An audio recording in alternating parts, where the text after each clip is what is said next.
Bapak Rektor dan semua teman-teman yang saya hormati.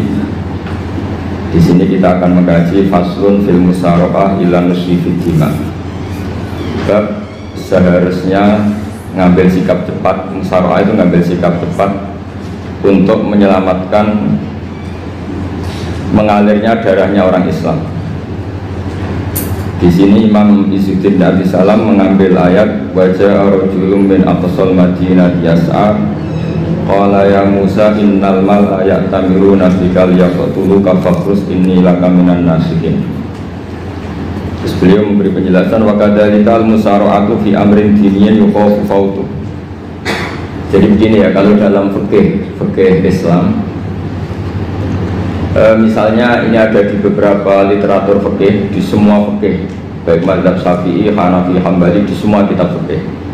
Misalnya ada orang mau masuk Islam, terus konsultasi sama ustadz atau sama kiai, Pak saya mau masuk Islam, kamu nggak boleh ngambil sikap monggo ngeteh dulu, itu tidak boleh. Atau apalagi diajak ngobrol dulu, karena 5 menit kita mempersilahkan ngopi dulu itu artinya dianggap kita membiarkan dia dalam keadaan kafir 5 menit dan kita dianggap ikut tanggung jawab. Sehingga di bab, ada ulama yang ngebabkan itu sampai di bab murtad. Termasuk murtad adalah orang yang dimintai mensyahadatkan non muslim kemudian disuruh ngopi dulu atau ngeteh, karena dianggap pembiaran sekian menit masih berstatus kafir. Jadi ibaratnya gini ya, kalau kita mungkin baru bapak-bapak baru pakai celana pendek terus ada orang kecelakaan di jalan, saya tak pakai baju dulu nanti baru kamu saya selamatkan, itu kan naif. Kalau begitu saja naif, apalagi orang yang kafir kemudian pas mau minta disyahadatkan kita bilang monggo mandi-mandi dulu, ngeteh-ngeteh dulu, berarti ada pembiaran sekian menit dia masih berstatus kafir. Artinya begini, kalau dia saat itu kok dimatikan oleh Israel berarti mati dalam status kafir dan kita ikut tanggung jawab, karena harusnya bisa Islam andai kan kita mensyahadatkan saat itu juga. Jadi itu bab-bab yang dianggap ekstrim dalam kutubil fikih, bab-bab fikih. Makanya dalam kitab fikih saya berkali-kali ada non muslim mau bersyahadat ke saya, itu saya bilang ke santri-santri saya, saat itu juga harus kamu ajarin meskipun pakai bahasa Indonesia, yang penting status kafirnya apa? Iya. Jadi setelah itu ada hukum sosial ya, mungkin kita nawarin teh atau kopi atau apa.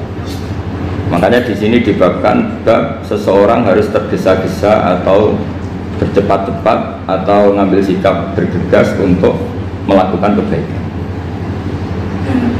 Terus ayat kedua yang dipakai Izzuddin bin Abi Salam itu begini. Ketika Allah mensifati orang munafik, status orang munafik itu apa? Wa idza qamu ila sholati qamu kusala. Mereka kalau dipanggil untuk sholat, ya berangkat tapi kusala secara malas-malasan. Sehingga untuk menunjukkan kita loyal sama Allah itu ya paling tidak ada sikap di atas rata-rata.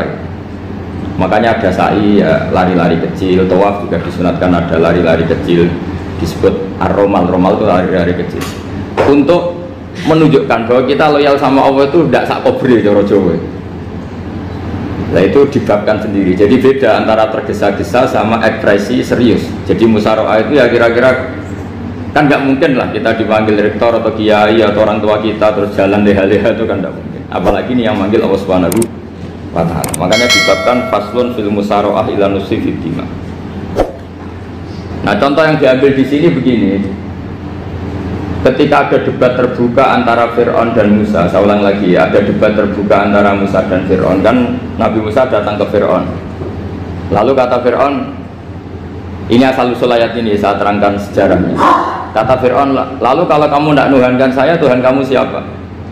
Terus kata Musa, Rabbus samawati wal ardi, yang nuhani langit dan bumi. Fir'aun masih berkelit. Kalau Tuhan di bumi, setahu saya kemana-mana yang dituhankan saya, kata Fir'aun. Ma'alim tulakum min ilahin ghairi. Terus Nabi Musa masih ngendikan, ya sudah Tuhan yang nuhani langit. Terus Fir'aun manggil Haman. Haman itu arsitekturnya Fir'aun. Ya Haman ibnili sorhal ali abduhul asbab samawati at-taliya ila ilahi Musa. Haman, bangunkan kami piramida yang tinggi, saya ingin melihat Tuhannya Musa. Musa akhirnya mikir, karena kalaupun Fir'aun bisa naik ke langit tetap tidak bisa melihat Tuhan. Kita tahu Tuhan nggak bisa dilihat, kita yang mukmin aja tidak lihat, apalagi Fir'aun rivalnya kan. Akhirnya Musa ganti argumentasi, yaitu argumentasinya Musa, Rabbukum wa Rabbu abaikumul awwalin. Ini perlu diingat dan perlu saya sampaikan, yang nuhani kamu dan yang menuhani leluhur kamu, itu sangat memukul Fir'aun. Karena logikanya kalau Fir'aun itu Tuhan, berarti babanya dulu tanpa Tuhan. Ini ada Tuhan terlambat ya. Jadi kalau Fir'aun Tuhan, berarti mbahnya tanpa Tuhan, karena zaman era mbahnya belum ada Tuhan. Karena perdebatan itu banyak punggawa Fir'aun yang mukmin. Wah, ini Fir'aun nggak bener ini. Kalau dia Tuhan berarti babanya tanpa Tuhan. Karena kalau iman itu akan diadili, akan dieksekusi, maka orang ini berstatus rajulun mukminum min ali fir'auna yaktumu imanah. Maka di Quran diterangkan wa qala rajulun mukminum min ali fir'auna yaktumu imanah. Ada seseorang yang iman tapi menyembunyikan iman. Lah orang ini selalu ikut rapat di rapat-rapat penting Fir'aun, termasuk rapat ketika Fir'aun dan para tentaranya memutuskan membunuh Musa.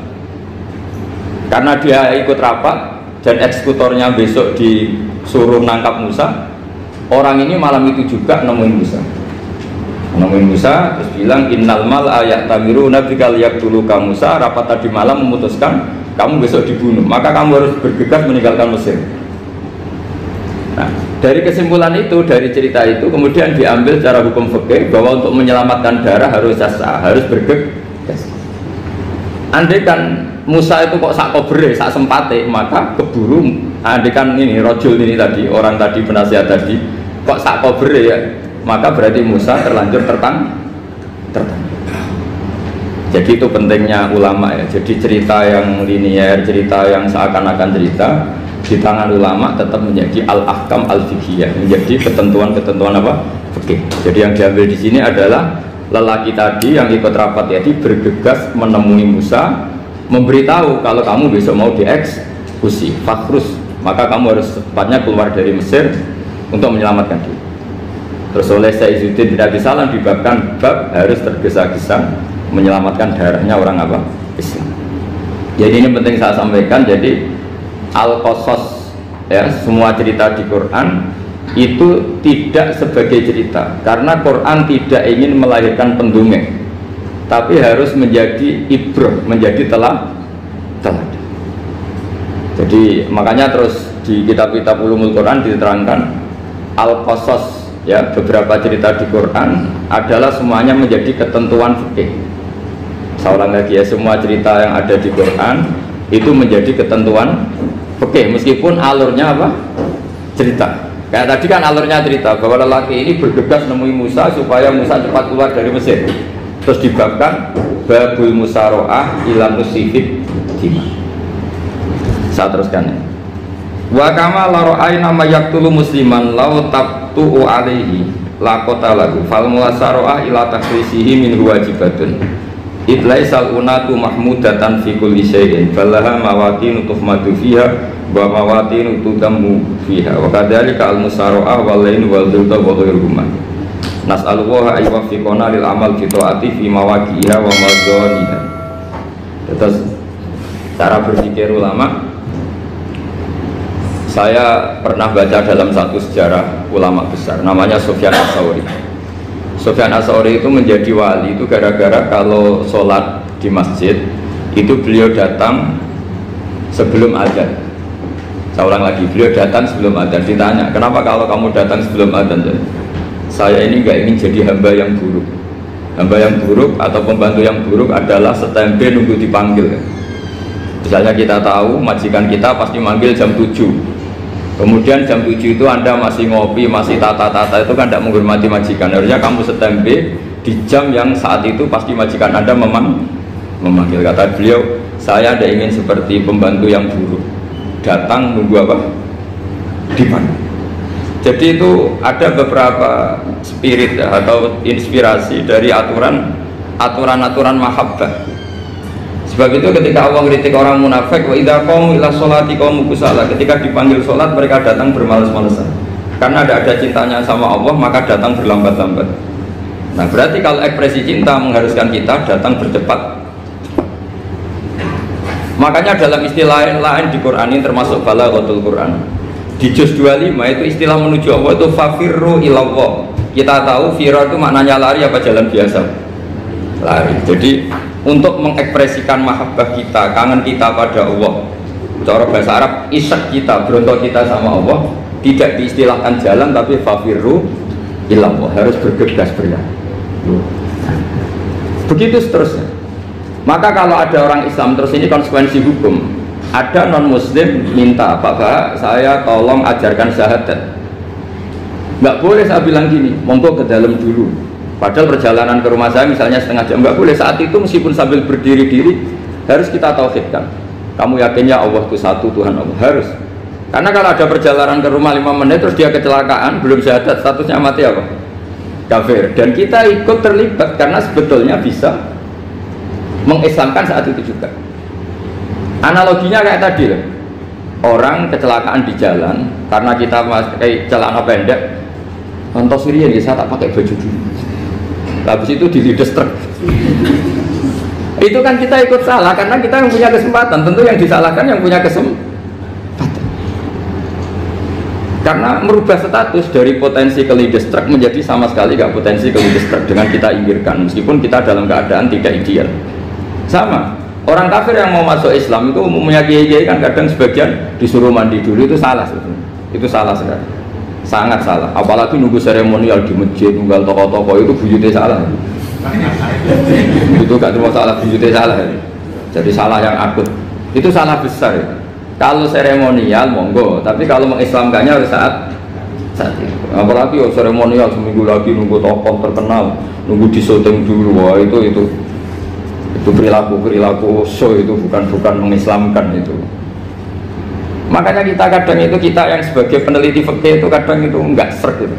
Masa mau Islam nunggu di masjid dulu, di syuting dan tokoh-tokoh, itu salah. Itu sama biar kamu lihat orang kecelakaan mau menyelamatkan, ini ada wartawan enggak ya? Minta di syuting dulu sedang mati ini. Jadi kita normal saja dalam Islam, sesuatu yang mendesak, yang emergensi ya perlakuannya harus cepat. Sehingga dibabkan faslun fil musaro'ah ila nusifid fiddima. Jadi ada beberapa contoh di Quran memang aturannya seperti itu. Makanya semua redaksi Quran tentang menuju Allah diredakseno fafirru ilallah. Makanya di tawaf ada ekspresi romal, jalan agak cepat. Di sa'i juga ada momen-momen kita harus romal, berjalan cepat. Di beberapa aturan juga seperti itu. Ya saya ulang lagi, di beberapa aturan Islam juga seperti itu. Nah sekarang efek di hukum haji, saya banyak baca literatur haji. Haji dalam aturan Islam itu wujuban tarofian, wajib yang tidak langsung mendesak. Kemudian semenjak ada fakta kita harus nunggu, daftar tunggu, itu kita sebagai ahli fikih itu gampang. Misalnya gini, saya umur 20 punya uang, sekarang berapa daftar? 25 juta ya. Saya umur 20 punya uang 25 juta. Saya jomblo misalnya, ya butuh nikah, ya butuh macam-macam. Itu wajib daftar haji apa enggak? Karena kalaupun daftar nunggu 20 tahun. 20 tahun kan asumsi umum masih umur 40, masih hidup lah kira-kira seharusnya. Nah sekarang kalau ada orang umur 50 tahun punya uang 25 juta, menurut Anda wajib daftar saat itu apa enggak? Wong daftar saja bisa game gitu. Dan kalau misalnya umur 50 ditambah 25 kan 75. Itu kalau orang sumpah sudah cepat mati itu gara-gara gitu. Maka itu menjadi pertanyaan, apakah fikih ini kita rubah? Karena dulu kan orang itu longgar semua. Karena haji zaman Nabi pun tidak langsung dilakukan saat pertama diwajibkannya haji. Jadi Nabi punya sisi unik. Pertama ada tahun diwajibkannya haji, Nabi tidak langsung haji. Sebab itu ulama berkesimpulan kalau wajibnya haji tidak langsung. Maka fikih itu memang unik. Sholat juga gitu. Ada istilah begini dalam sholat. wa tajibus sholat ala kulli muslimin wujuban muwassa'an. Di semua kitab fikih takbirnya seperti itu redaksinya. Wajib sholat dilakukan orang Islam wujuban muwassa'an, wajib yang ada longgarnya. Sehingga ketika zuhur jam 12 WIB kita dengar azan, boleh sholat setengah 1, jam 1, setengah 2, jam 2. Karena memang wujuban muwassa'an, memang ada batas akhir waktu misalnya sampai setengah 3. Nah problemnya begini, misalnya setengah 1 Anda pasti dipanggil majikan kamu yang diharuskan melakukan satu aktivitas, misalnya Anda pilot, yang nggak mungkin sholat lagi di kokpit. Apakah status wujuban muwassa'an, wajib yang longgar menjadi hilang karena setelah itu tidak ada kesempatan lagi sholat? Apa tetap kita sebagai ahli Islam yang agak balelo tapi alim, misalnya ya sudah tetap jadi pilot, nanti kan ada aturannya sendiri, ada rukhsahnya sendiri, ada kemurahan sendiri kita sudah jadi pilot, misalnya sholat tanpa harus menghadap kiblat, sholat yang tetap di perjalanan. Kira-kira Anda kalau jadi ahli fikih milih mana? Milih harus sholat di depan apa tetap memberi kelonggaran? Tidak apa-apa sholat sambil apa? Nyuper sambil pilotin apa pesawat. Anda pilih mana? Karena kalau konstitusi ilmu itu memang harus ada, dengan tanda kutip ya, memang harus ada nakalnya. Kalau nggak nakal malah gak sah. Memang unik ilmu itu. Karena ilmu itu kalau dipaksakan lurus terus, itu nanti malah bengkok karena menghilangkan rukhsahnya Allah, kemurahan Allah. Tapi kalau dipaksakan rukhsah terus, murah terus, nanti dianggap menyepelekan hukumnya Allah. Maka kita yang ahli fikih itu pusing. Misalnya saya sering ditanya, Gus saya ini supir bis, kan musafir terus, berarti saya boleh tidak puasa terus panjang Ramadan? Coba kalau ada jadi ahli fikih mesti bingung. Mau boleh, ya boleh terus supaya orang nggak peduli sama Ramadan. Mau mengatakan wajib puasa, kayak nggak peduli dengan kemurahan Allah yang membolehkan musafir tidak puasa. Coba loh, Anda jangan jadi ekstremis yang misalnya bantah kok protes toh, ini kan. Jadi memang mengkaji ilmu itu. Ya makanya dengan tanda kutip itu harus ada nakalnya. Tapi nakal yang baik, bukan nakal. Nakal itu kalau bahasa Jawa itu kan tidak harus dosa. Seperti anak kecil, menek-menek itu, tuh bocah kok nakal. Padahal anak kecil menek itu haram dah. Enggak kan? Malah orang tuanya yang bentak itu yang haram. Yang nakal betul ya ibunya yang bentak cerewet itu, karena ibunya orang yang sudah mukallaf, sudah tua, salah langkah yaitu bentak. Kalau anaknya naik meja itu ya sebetulnya bahasanya tidak nakal, lucu. Oh jelas pinter coba iso munggah meja, harusnya diapresiasi. Tapi rata-rata itu semua akal mecah gelas. Coba, malah boe malah mecah tabungan. Bapaknya marah tukang nguras tabungan. Sebetulnya senakal-nakalnya anak kecil itu nakal orang tuanya, itu pasti. Karena ini sudah kena khitab, sementara anak-anak belum kena khitab. Saya pernah punya tamu, karena di tradisi Kiai itu sering punya tamu. Bapak ibunya itu kultus sama Kiai, bentak anaknya disuruh salim sama saya. Anak kecil kan nggak mau jalan-jalan terus, marah. Tak marah orang tuanya tak marahin. Yang dosa itu kamu bentak anaknya. Kalau anak kecil itu kena diskon rufi al-qalamu an salasin. Di antara aturan Islam apa? Tidak ada keharusan bagi 3 orang. 1 anak kecil sampai balik, 2 orang tidur sampai bangun, 3 orang gila. Artinya anak kamu itu tidak kena khitab untuk sopan sama saya. Kamu yang kena khitab baru sopan sama anak-anak kata. Dan ini ada Jawa itu kadang keliru. Jadi orang tua itu marah-marah memaksakan anaknya sopan. Padahal Allah memberi diskon anak kecil itu belum wajib sopan. Nggak apa-apa ada tamu naik-naik asal masih anak kecil. Makanya Rasulullah ketika beliau sholat sujud itu Hasan Husain itu naik. Cara Jawa Nabi itu digawe tumpakan. Semua riwayat mengatakan Nabi itu diam saja, gak berani ngangkat. Sampai sahabat itu ada yang ngomong, ini Nabi sujud lama sekali ada apa? Jadi kita punya riwayat itu ya baru kayak sahabat yang agak nakal. Semuanya itu sujud, tapi ya bareng di atas rata-rata ada sahabat yang belakang ngomong, ada apa tuh ini sujudnya kok lama? Barokahnya itu ditemukan riwayat, oh ono putune tuh. Karena Hasan itu naik di atas punggungnya apa? Nabi itu andai kan tidak ada yang ngomong, riwayat ini tidak ditemukan. Barokahnya ada yang melongok itu mungkin, kalau sekarang mungkin semua masjid melongok karena orang sekarang jarang yang khusyuk. Kalau dulu hanya satu yang di belakang.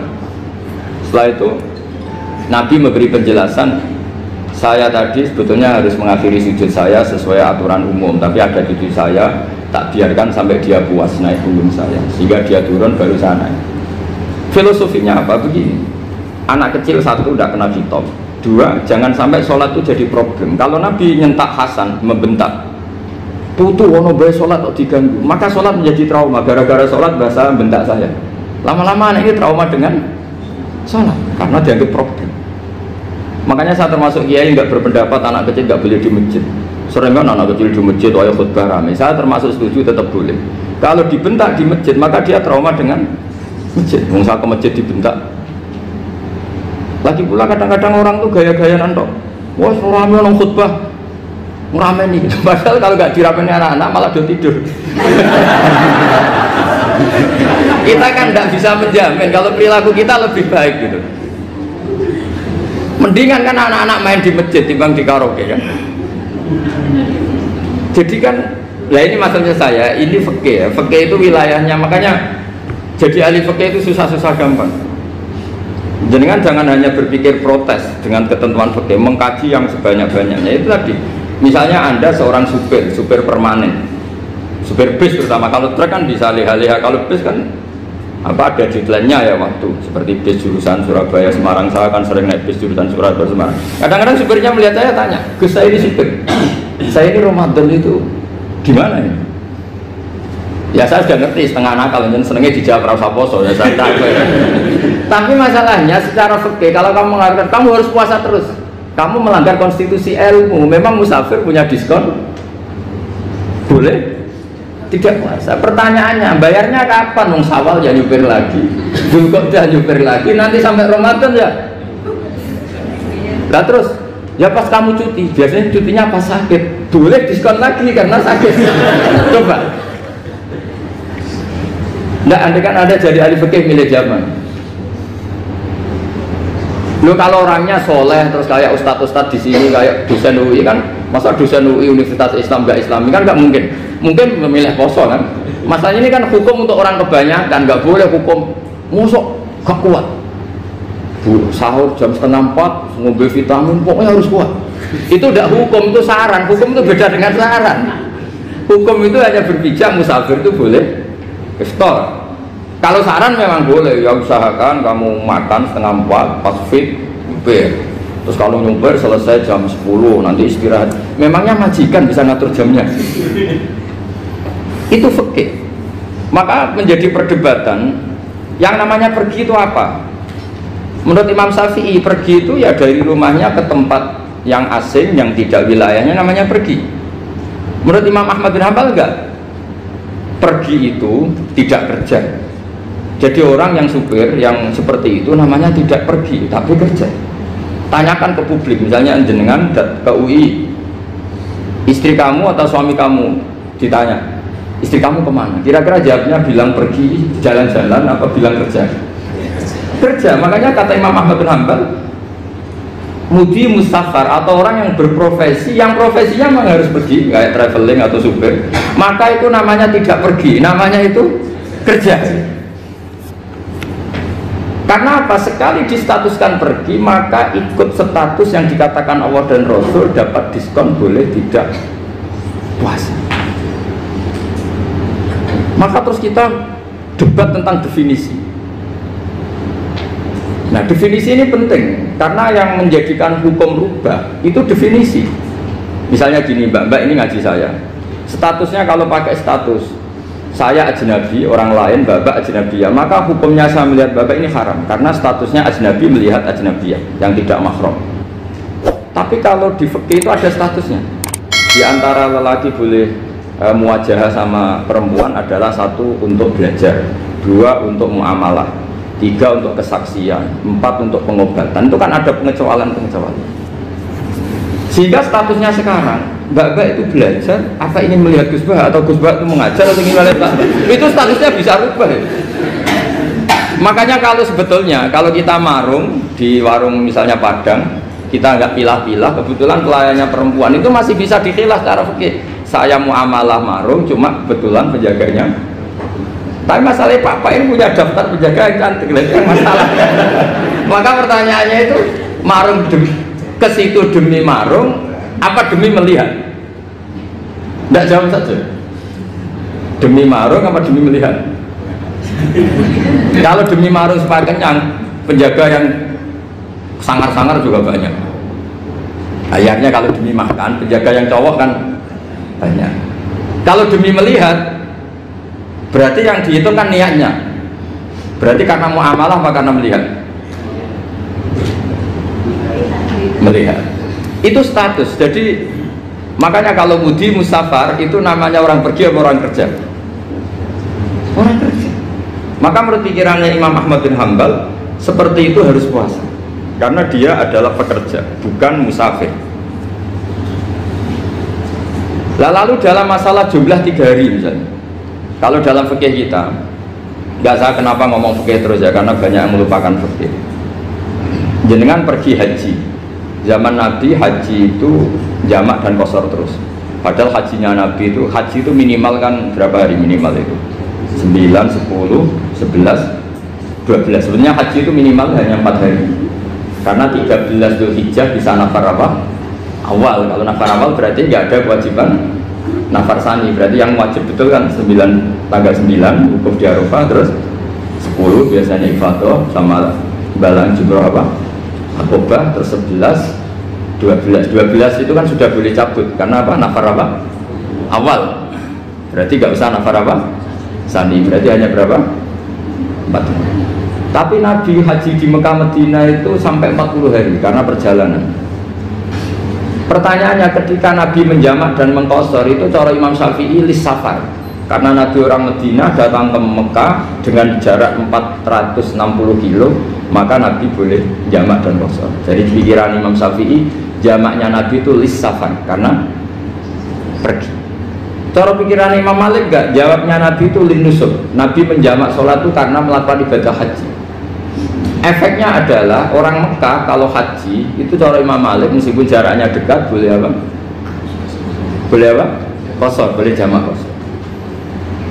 Lalu terus ada pertanyaan fikih lagi. Lalu jamak qashar itu karena pergi apa karena masyaqqah?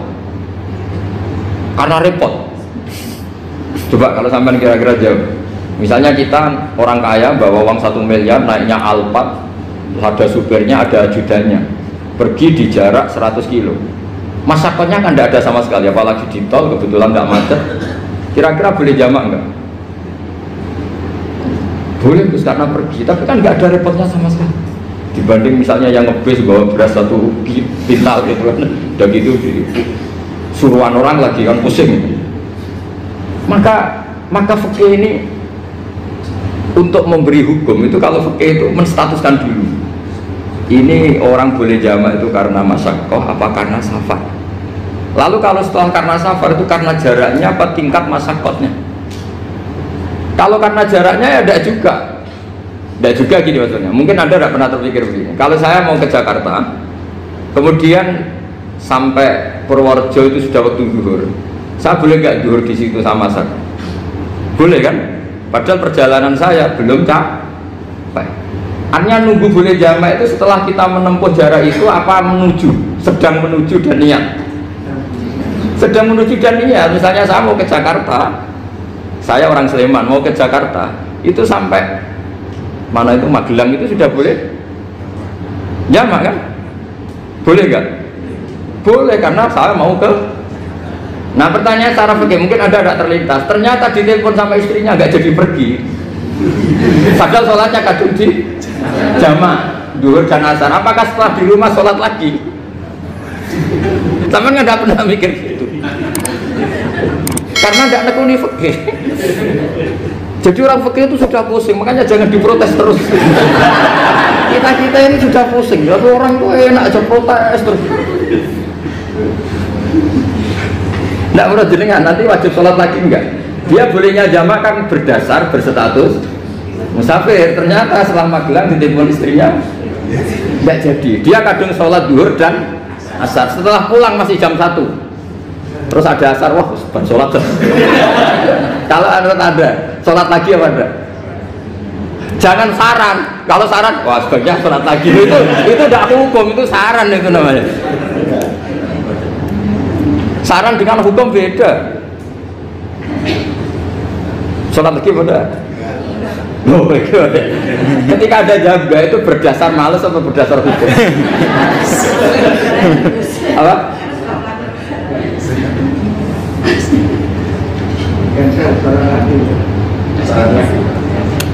Nah kalau anda sholat lagi, pertanyaannya gini, Allah tuh tidak punya tradisi mewajibkan 2 kali.